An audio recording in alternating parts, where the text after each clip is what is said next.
சிக்கலான சட்ட நுணுக்கங்களை எளிமையாக புரிந்து கொள்ள நீங்கள் இணைந்திருப்பது உங்கள் சட்டவியல் ஜூரிஸ்பிருடன்ஸ் தமிழ். நான் ஏகாந்தன். இந்திய சட்டக்கல்வியை உலகளாவிய தரத்திற்கு உயர்த்த வேண்டும் என்ற நோக்கத்தில் பிசிஐ, அதாவது பார் கவுன்சில் ஆஃப் இந்தியா, 2008ஆம் ஆண்டு ஒரு வரலாற்று சிறப்புமிக்க சீர்திருத்தத்தை கொண்டு வந்தது. சட்டக்கல்வி விதிகள் 2008 என்று அதை சொல்வார்கள். சரி. ஒரு காலத்தில் மிகவும் சாதாரணமானதாக பார்க்கப்பட்ட சட்டப்படிப்பு எப்படி ஒரு சர்வதேச தரத்திலான தொழில்முறை படிப்பாக, ஒரு பிரீமியம் ப்ரொஃபஷனல் கோர்ஸாக உருமாறியது என்பதைத்தான் இன்று நாம் விரிவாக விவாதிக்கப் போகிறோம். நிச்சயமாக. ஆனால் இதை விவாதிக்கும் முன் 2008க்கு முன்பு நமது சமூகத்தில் சட்டப்படிப்பின் நிலை என்னவாக இருந்தது என்பதை புரிந்து கொள்வது மிக முக்கியம் என்று நான் நினைக்கிறேன். ஒரு காலத்தில் ஒரு மாணவர் என்ன படிப்பார் என்பதை விட அவருக்கு வேறு எந்த படிப்பிலும் இடம் கிடைக்கவில்லை என்றால் இறுதியாக தேர்ந்தெடுக்கும் ஒரு துறையாக தான் சட்டம் இருந்தது. உண்மைதான். ஒரு ஃபால் பேக் ஆப்ஷன் மாதிரி. சரியாக சொன்னீர்கள். இதை எப்படி சொல்வது? ஒரு காரில் உள்ள ஸ்டெப்னி, அதாவது மாற்று டயரை போலதான் பலரும் சட்டப்படிப்பை பார்த்தார்கள். பொறியியல் கிடைக்கவில்லை, மருத்துவம் கிடைக்கவில்லை, அல்லது ஏதோ ஒரு பட்டப்படிப்பை முடிச்சிட்டு வேலை கிடைக்காம சும்மா இருக்கிறோம். சரி, ஒரு சட்டம் படித்து வைப்போம் என்ற ஒரு மனநிலை தான் பரவலாக இருந்தது. ஆனால் அந்த மாற்று டயரா இருந்த சட்டக்கல்வியை ஒட்டுமொத்தமாக கார் அண்ட் ஸ்டீரிங் வீலாக, அதாவது ஒரு வாகனத்தையே இயக்கும் திசை மாற்றியாக பிசிஐ எப்படி மாற்றியது என்பது உண்மையிலே ஒரு வியப்பான பயணம். உலகமயமாக்கலுக்கு பிறகு பார்த்தீர்கள் என்றால் புதிய தொழில்நுட்பங்கள், இணையவழி குற்றங்கள், சிக்கலான கார்ப்பரேட் வியாபார முறைகள், அறிவுசார் சொத்துரிமை என மனிதர்களின் பிரச்சனைகள் பல மடங்கு விரிவடைந்து விட்டன. ஆமா, சட்டம் என்பது வெறும் சிவில் கிரிமினல் என்பதை தாண்டி மிக பெரியதாக வளர்ந்துவிட்டது. அந்த சிக்கல்களை எதிர்கொள்ளும் வழக்கறிஞர்களின் தரமும் சாதாரணமானதாக இருக்க முடியாது. சமுதாயத்தை பாதுகாக்கும் ஒரு அரணாக வழக்கறிஞர்கள் செயல்பட வேண்டுமென்றால் அவர்களை உருவாக்கும் கல்வியும் ஒரு பிரீமியம் கோர்ஸாக இருக்க வேண்டும் என்பதை பிசிஐ உணர்ந்தது. அதனால்தான் வழக்கறிஞராக பதிவு செய்வதற்கான சட்டப் படிப்புகளை 2 பிரதான வழிகளில் மட்டுமே பிசிஐ ஆணித்தரமாக அங்கீகரித்தது. ஒன்று, ஏதேனும் ஒரு பட்டப்படிப்பை முடித்த பின் சேரும் 3ஆண்டு படிப்பு, அதாவது 3 இயர் எல்எல்பி. மற்றொன்று, 12ஆம் வகுப்பு முடித்த உடனேயே சட்டத்தை மட்டுமே இலக்காக கொண்டு சேரும் 5ஆண்டு ஒருங்கிணைந்த படிப்பு, அதாவது 5 இயர் எல்எல்பி. அப்படியென்றால் சட்டம் என்பதை வேறு ஏதோ செய்துவிட்டு ஓய்வு நேரத்தில் படிக்கும் ஒரு துறையாக இனிமேல் வைத்திருக்கக்கூடாது. இது ஒரு முழு நேர கவனம் தேவைப்படும் துறை என்று அவர்கள் திட்டவட்டமாக முடிவெடுத்து விட்டார்கள். 100க்கு 100 உண்மை. ஒரு படிப்பு பிரீமியமாக மாற வேண்டும் என்று முடிவெடுத்த பிறகு அதை சாதாரணமாக வீட்டில் இருந்தபடியே படித்துவிட முடியாது என்ற நிலைப்பாட்டை பிசிஐ எடுத்ததப்படிதானே? ஆமாம். ஏனென்றால் 2008 விதிகளில் மிக கடுமையான விவாதத்திற்கு உள்ளான ஒரு விஷயம் தொலைதூர கல்விக்கு விதிக்கப்பட்ட தடை. இதை பற்றி கொஞ்சம் விளக்க முடியுமா?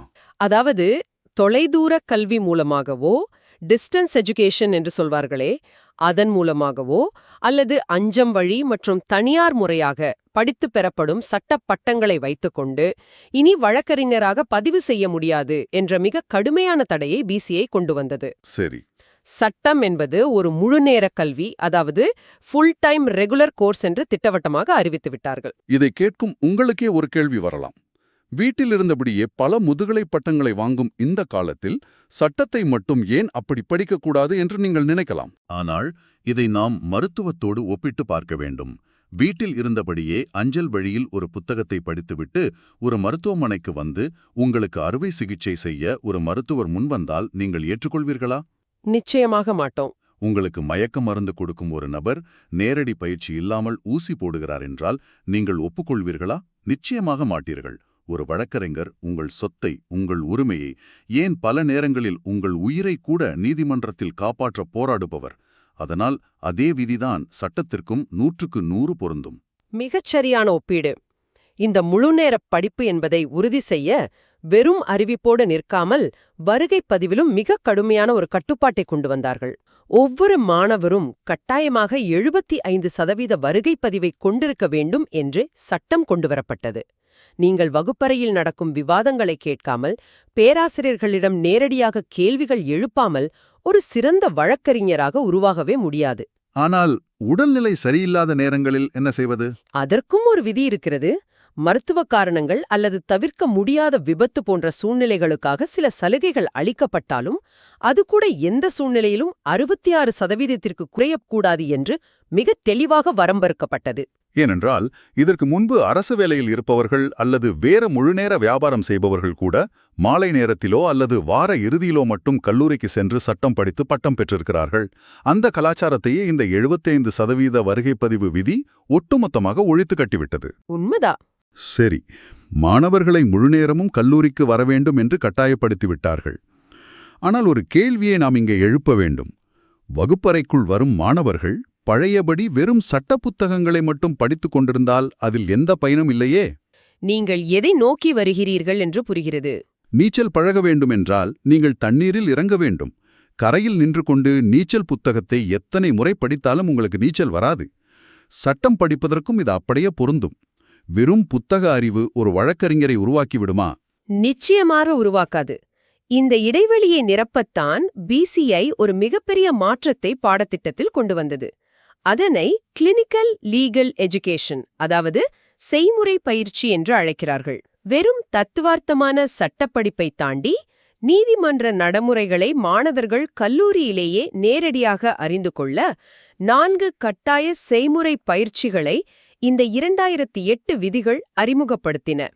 அந்த 4 பயிற்சிகள் என்னென்ன? முதலாவது மாதிரி நீதிமன்ற பயிற்சி, அதாவது மூட் கோர்ட். இரண்டாவது வரைவு செய்தல் மற்றும் வாதிடல், டிராஃப்டிங், ப்ளீடிங் அண்ட் கன்வேயன்ஸ். மூன்றாவது தொழில்முறை நெறிமுறைகள், ப்ரொஃபஷனல் எத்திக்ஸ். நான்காவது மாற்றுமுறை தீர்வு, ஆல்டர்னேட்டிவ் டிஸ்பியூட் ரெசல்யூஷன், சுருக்கமாக ஏடிஆர். இந்த 4 பாடங்களும் இந்திய சட்டக்கல்வியில் மிகப்பெரிய திருப்புமுனையை ஏற்படுத்தின. மூட்கோட் என்பது ஒரு மாணவனுக்கு மேடை பயத்தை போக்கி ஒரு நீதிபதிக்கு முன் எப்படி தர்க்க ரீதியாக வாதிட வேண்டும், எதிர்த்தரப்பின் வாதத்தை எப்படி முறியடிக்க வேண்டும் என்ற தைரியத்தை கொடுக்கும் களமாக அது இருக்கும். அடுத்ததாக உள்ள டிராஃப்டிங் பாடமும் மிக முக்கியமானதுதான். ஏனென்றால் ஒரு ஒப்பந்தத்திலோ அல்லது நீதிமன்றத்தில் தாக்கல் செய்யப்படும் மனுவிலோ ஒரு வழக்கறிஞர் எழுதும் ஒரு சாதாரண கமா அல்லது முற்றுப்புள்ளி கூட ஒரு வழக்கின் திசையையே மாற்றிவிடும். ஒரு வார்த்தை மாறினால் சட்டப்பொருள் மொத்தமாக மாறிவிடும். நிச்சயமாக. ப்ரொஃபஷனல் எத்திக்ஸ் என்பது இது ஒரு வழக்கறிஞர் நிஜ உலகத்தில் சந்திக்கும் இக்கட்டான சூழ்நிலைகளை எப்படி சட்டப்பூர்வமாக கையாள்வதை கற்பிக்கிறது. உதாரணத்துக்கு, ஒரு வழக்கறிஞரிடம் வாடிக்கையாளர் சொல்லும் ரகசியத்தை எந்த சூழ்நிலையிலும் வெளியே சொல்லக்கூடாது என்ற பிரிவிலேஜ் விதிகளாக இருக்கட்டும். அதேபோல தனக்கு தெரிந்த ஒரு தகவலை வைத்துக்கொண்டு நீதிமன்றத்தை தவறாக வழிநடத்தக்கூடாது என்பதாக இருக்கட்டும், அல்லது சக வழக்கறிஞரின் வாடிக்கையாளரை தன் பக்கம் ஈர்க்கக்கூடாது என்ற விதிகளாக இருக்கட்டும், இவை அனைத்தையும் நுணுக்கமாக கற்பிப்பதுதான் ப்ரொஃபஷனல் எத்திக்ஸ். இது வெறும் நல்லொழுக்கம் இல்ல, தொழில் தர்மம். சரியாகச் சொன்னீர்கள். ஒரு வழக்கறிஞரின் தவறான நடவடிக்கை அவரது அங்கீகாரத்தையே ரத்து செய்யும் அளவுக்கு ஆபத்தானது என்பதை மாணவர்கள் கல்லூரி நாட்களிலேயே உணர்ந்து கொள்ள இது மிகவும் அவசியம். ஒரு வழக்கறிஞரை நிஜ உலக சிக்கல்களிலிருந்து பாதுகாக்கும் ஒரு கவசமாக இது செயல்படுகிறது என்பது புரிகிறது. சரி, அடுத்ததாக டிஆர், அதாவது மாற்றுமுறை தீர்வு. இதில் எனக்கு ஒரு பெரிய ஆச்சரியம் இருக்கிறது. என்ன ஆச்சரியம்? ஒரு வழக்கறிஞரின் பிரதான வேலையே நீதிமன்றத்திற்கு சென்று நீதிக்காக வாதிடுவதுதானே. பிறகு ஏன் வழக்குகளை நீதிமன்றத்திற்கு வெளியே எப்படி தீர்ப்பது என்பதை கட்டாயமாக படிக்க வேண்டும் என்று பிசிஐ வற்புறுத்துகிறது? அதுதான் இன்றைய நவீன நீதித்துறையின் மிகப்பெரிய தேவை. இந்திய நீதிமன்றங்களில் பல கோடி வழக்குகள் பல தசாப்தங்களாக தேங்கி கிடக்கின்றன. ஒவ்வொரு சிறு பிரச்சினைக்கும் நீதிமன்றப்படி ஏறினால் ஒருவரின் வாழ்நாளே முடிந்துவிடும். அது உண்மைதான். அதனால் சமரசம், மத்தியஸ்தம், நடுவர் மன்றம் போன்ற முறைகள் மூலமாக வழக்குகளை எப்படி நீதிமன்றத்திற்கு வெளியேயே சுமூகமாக தீர்ப்பது என்பதை இந்த ஏடிஆர் கற்பிக்கிறது.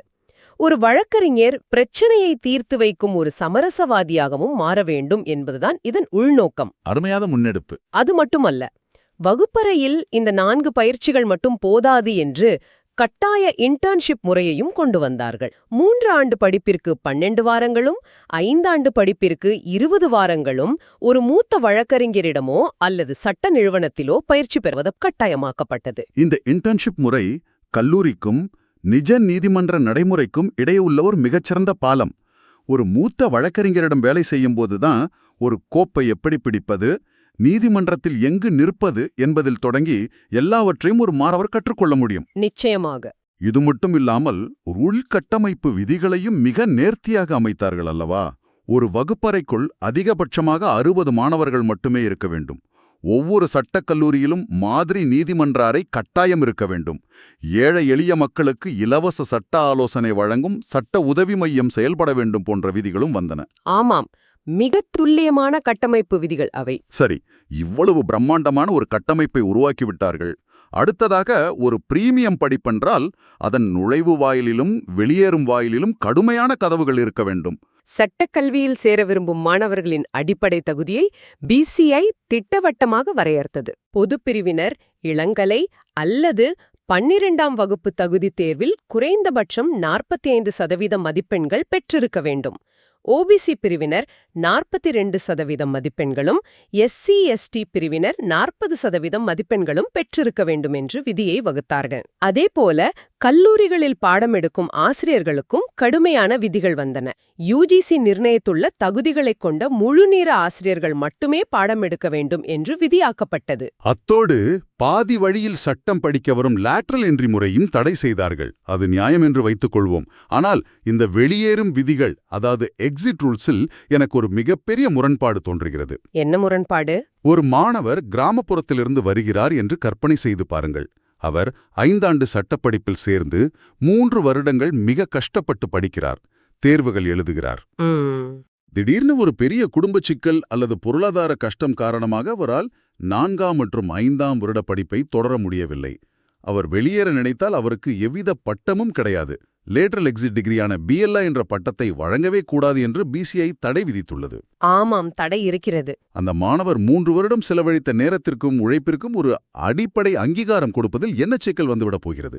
இது கொஞ்சம் கூட கருணையற்ற மிக கொடூரமான ஒரு விதியாக தோன்றவில்லையா? இந்த இடத்தில் உங்களுடைய தனிப்பட்ட பரிவு எனக்கு நன்றாக புரிகிறது. ஒரு மாணவனின் பார்வையில் இது மிகப்பெரிய அநீதி போல தோன்றலாம். ஆனால் நீங்கள் இதை பரந்த சமூக பார்வையில் அணுக வேண்டும். சமூக பார்வையா? எப்படி? ஒரு 5 ஆண்டு சட்டப்படிப்பில் முதல் 3 ஆண்டுகள் பெரும்பாலும் சமூகவியல், அரசியல் அறிவியல் போன்ற கலைப்பாடங்களும் சில அடிப்படை சட்டப்பாடங்களும் மட்டுமே கற்பிக்கப்படும். ஆழமான செய்முறை பயிற்சிகளும் சிவில் மற்றும் கிரிமினல் சட்ட நுணுக்கங்களும் கடைசி 2 ஆண்டுகளில்தான் முழுமையாக கற்பிக்கப்படுகின்றன. சரி. இப்போது நீங்கள் சொன்ன அந்த கிராமப்புற மாணவர் வெறும் பிஏ லா பட்டத்தை வாங்கிக் கொண்டு தனது கிராமத்துக்கு செல்கிறார் என்று வைத்துக்கொள்வோம். அந்த கிராமத்து மக்களுக்கு பிஏ லாவிற்கும் முழுமையான எல்எல்பிக்கும் வித்தியாசம் தெரியாது. அவர்கள் அவரை ஒரு வழக்கஞ்சராகவே நம்பி ஒரு கொலை வழக்கோ அல்லது நில பிரச்சனையோ வரும்போது அவரிடம் ஆலோசனை கேட்பார்கள். அரைக்குறையாக சட்டம் படித்த ஒருவர் சமூகத்திற்கு மிக மிக ஆபத்தானவர். ஒரு தவறான மருத்துவ ஆலோசனை எப்படி உயிரை பறிக்குமோ அதேபோல அரைக்குறையான சட்ட அறிவுடன் வழங்கப்படும் ஒரு ஆலோசனை ஒருவரின் ஒட்டுமொத்த வாழ்க்கையையே சீரழித்துவிடும், சிறையில் தள்ளிவிடும். அதனால்தான் பிசிஐ ஒரு தெளிவான முடிவெடுத்தது. ஒரு மாணவர் முழுமையான வழக்கறிஞராக வெளியே வர வேண்டும் அல்லது சட்ட பட்டமே இல்லாமல் வெளியேற வேண்டும். பிசிஐக்கு ஒரு மாணவனின் 3 வருட உழைப்பை பாதுகாப்பதை விட ஒட்டுமொத்த சமூகத்தையும் சட்டக்கல்வியின் தரத்தையும் பாதுகாப்பதுதான் முதன்மையான கடமை. அதனால்தான் இந்த பிஏ லா பட்டத்திற்கு தடை விதிக்கப்பட்டது. இப்போது நீங்கள் சொல்லும்போதுதான் அதன் நிஜமான ஆபத்து எனக்கு புரிகிறது. ஒரு அரை மருத்துவர் எப்படி ஊருக்கு ஆபத்தோ அதே போல அரை வழக்கறிஞரும் சமூகத்திற்கு ஆபத்து என்பதை பிசிஐ மிகச்சரியாக கணித்திருக்கிறது. இந்த நுழைவு மற்றும் வெளியேற்ற விதிகள் தர்க்கரீதியாக மிகச்சரியாக பொருந்துகின்றன. ஆனால் இந்த 2008 விதிகளில் எந்த ஒரு விதியும் இல்லாத அளவுக்கு மிகப்பெரிய புயலை கிளப்பியது, பலரையும் வீதிக்கு வந்து போராட வைத்ததென்றால் அது விதிகளின் பிரிவு 28, அதாவது கிளாஸ் 28 தான். ஆமா, சட்ட கல்வியில் சேர அதிகபட்ச வயது வரம்ப பிசிஐ இந்த பிரிவு 28 மூலம் நிர்ணயித்தது.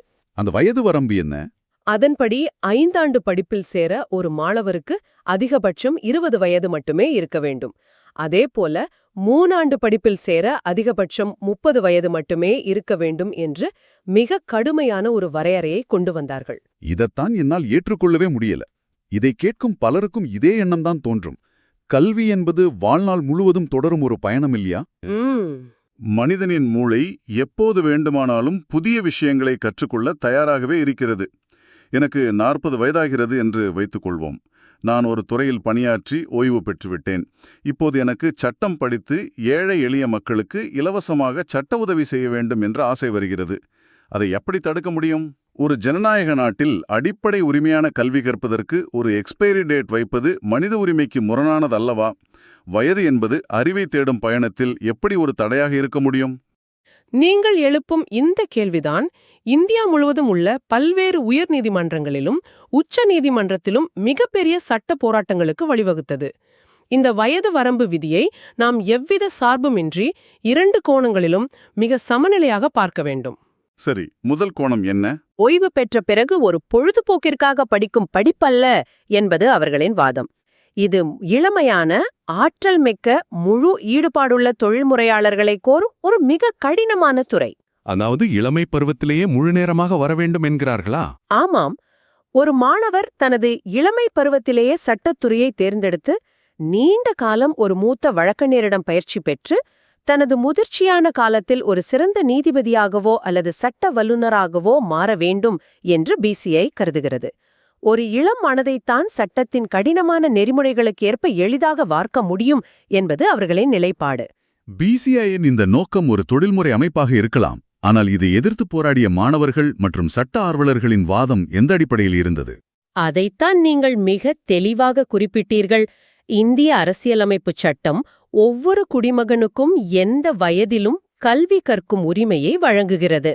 வரலாற்றை பார்த்தால் பல சிறந்த வழக்கறிஞர்களும் சமூக போராளிகளும் தங்கள் வாழ்க்கையின் பிற்பகுதியில் சட்டம் பயின்று மாபெரும் சாதனைகளை படைத்திருக்கிறார்கள்.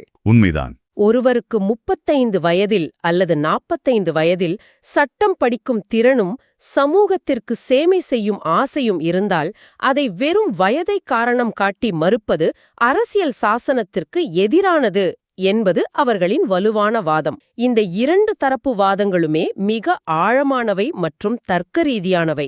இதனால்தான் இந்த வயது வரம்பு விதி கல்வி உரிமையை பறிப்பதாக கூறப்பட்டு தற்போது உச்ச நீதிமன்றத்தின் தற்காலிக தடையின் கீழ், அதாவது இன்டரிம் ஸ்டேபில் வைக்கப்பட்டுள்ளது. இதன் இறுதி தீர்ப்புக்காக ஒட்டுமொத்த சட்ட உலகமும் காத்துக் கொண்டிருக்கிறது. இந்த முழு விவாதத்தையும் நாம் தொகுத்து பார்க்கும்போது 2008ஆம் ஆண்டு பிசிஐ கொண்டு வந்த மாற்றங்கள் வெறும் காகிதங்களில் எழுதப்பட்ட விதிகள் அல்ல, அவை ஒட்டுமொத்த இந்திய நீதித்துறையையும் செதுக்கிய உழி என்பது தெளிவாக புரிகிறது. சட்டம் படிப்பதிலிருந்த அலட்சியத்தை உடைத்து உள்கட்டமைப்பு, செய்முறை பயிற்சி, வருகைப்பதிவு என ஒவ்வொன்றிலும் ஒரு பிரம்மாண்டமான தரக்கட்டுப்பாட்டை கொண்டு வந்திருக்கிறார்கள். உறுதியாக இந்த ஆழமான உரையாடலின் முடிவில் இதை கேட்டுக்கொண்டிருக்கும் உங்களிடம் ஒரு கேள்வியை முன்வைக்க விரும்புகிறேன். சொல்லுங்கள். ஒரு சமூகத்தின் சட்ட கல்வியின் தரம்தான் அந்த சமூகத்தில் உள்ள வழக்கறிஞர்களின் தரத்தை நிர்ணயிக்கிறது. அந்த தரமான வழக்கறிஞர்கள்தான் பிற்காலத்தில் சிறந்த நீதிபதிகளாக மாறுகிறார்கள். அப்படியானால் 2008இல் பிசிஐ கொண்டு வந்த இந்த கடுமையான சீர்திருத்தங்கள் ஒரு தனிமனிதனாக உங்களுக்கு நாளை நீதிமன்றத்தில் கிடைக்கப் போகும் நீதியின் தரத்தையே மேம்படுத்தியிருக்கிறது என்று கூறினால் அது 100க்கு 100 உண்மைதானே? நீங்கள் என்ன நினைக்கிறீர்கள்? விதிகள் அறிவோம், விவேகத்துடன் செயல்படுவோம். இது நமது சட்டவியல். மேலும் பயனுள்ள சட்ட தகவல்களுக்கு ஜூரிஸ்ப்ரூடன்ஸ் தமிழ் சேனலுக்கு சப்ஸ்கிரைப் செய்ய மறக்காதீர்கள். அப்படியே இந்த வீடியோவை லைக் மற்றும் ஷேர் செய்யுங்கள். அடுத்ததாக நாம் எந்த சட்டத் தலைப்பை பற்றி பேச வேண்டும் என்பதை கமெண்டில் சொல்லுங்கள்.